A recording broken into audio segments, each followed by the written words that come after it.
Kikosis. Nos habíamos quedado en el personaje mitológico griego, ¿no? Sísifo, quien sube una cuesta bien empedrada, bien con muchas dificultades, con una piedra encima, como carga. Y al llegar a la cima, se va la piedra, cae la piedra, pero también él.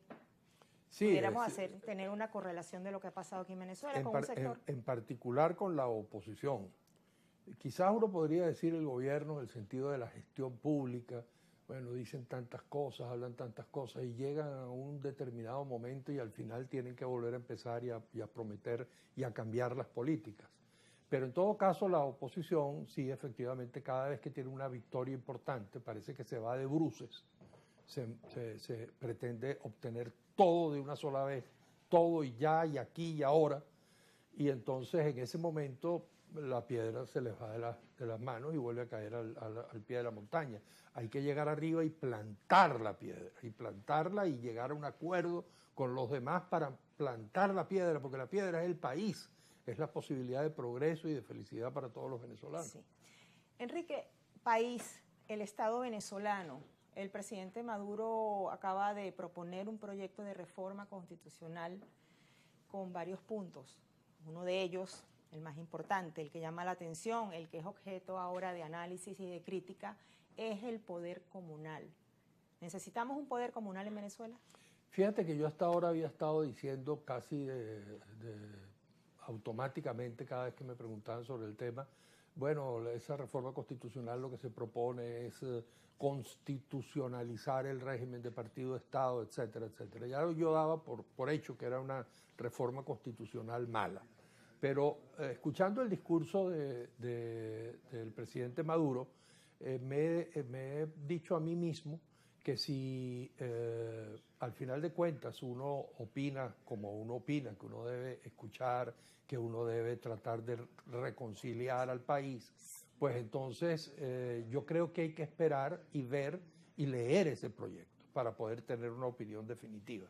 Entiendo que ya debe estar por allí. Ayer yo lo estuve buscando, creo que se le entregó a la Asamblea Nacional, no sé si ya es público, hay que leerlo con detalle. Un poder comunal no es algo que por sí mismo sea malo.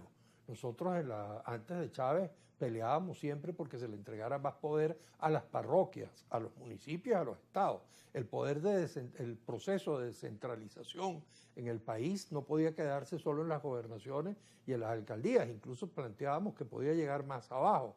Yo planteé por primera vez en el país y logré que se metiera en la Ley Orgánica de Régimen Municipal la figura del referendo municipal para que se le consultara a las comunidades sobre sus asuntos, los asuntos de interés colectivo en cada una de las comunidades. Eso me parece que habría que ver cómo es el texto. El texto de la Constitución del 2007, de la reforma que se propuso en el 2007, era terrible, porque ese texto lo que pretendía era crear una especie de base asamblearia donde se votaba a mano alzada prácticamente y donde allí se decidía todo. Si hay algo como eso, sería absolutamente rechazable. Ahora, si se mantienen las gobernaciones, se mantienen las alcaldías, se mantiene el parlamento, se mantiene la democracia representativa con espacios de democracia directa, pues a mí me parece positivo. Uno de los errores de la izquierda es creer que para lograr la democracia directa hay que acabar con la democracia representativa.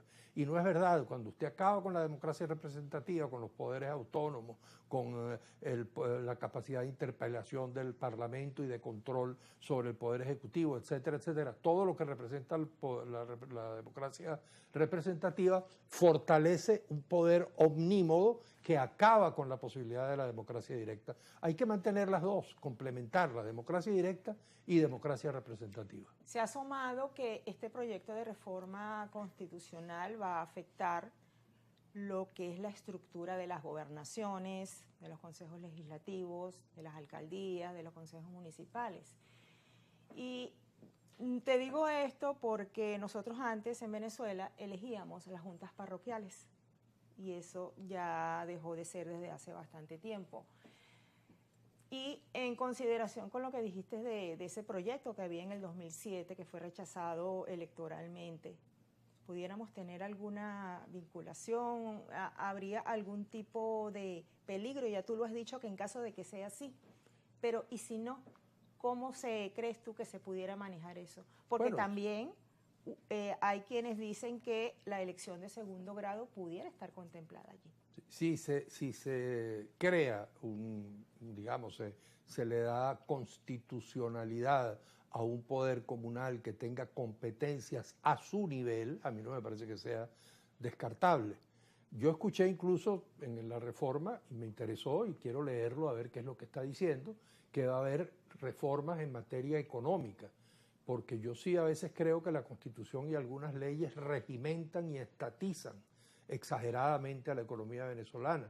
Los planes económicos que están empezando a dar algún resultado, y si levantaran las sanciones estarían dando muchísimos más resultados, requieren de una mayor liberalidad en los principios constitucionales y legales para que la economía de mercado se pueda desarrollar con un Estado fuerte de bienestar, con un Estado que regule, con un Estado que cobre impuestos, que reparta, que distribuya la riqueza, pero con una economía que cree riqueza. A veces yo siento que la Constitución que tenemos de alguna manera regimenta esa posibilidad de crear riqueza. Pero en todo caso, vamos a leerla con cuidado. Yo creo que no es por sí mismo o por sí misma, no es descartable la posibilidad de una inclusión en la Constitución de un poder comunal con unos poderes a su nivel. Ahora, si se va a crear elecciones a segundo, tercero, cuarto nivel, como es en Cuba y como es en otras sociedades autoritarias, comunistas, etcétera, eso sería terrible. Eso sería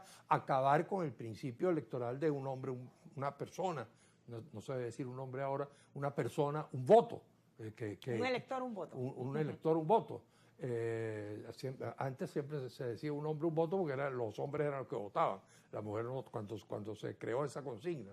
Bueno, una persona, un voto, es decir, cada persona tiene que hacer un voto y tenemos que tener capacidad para elegir.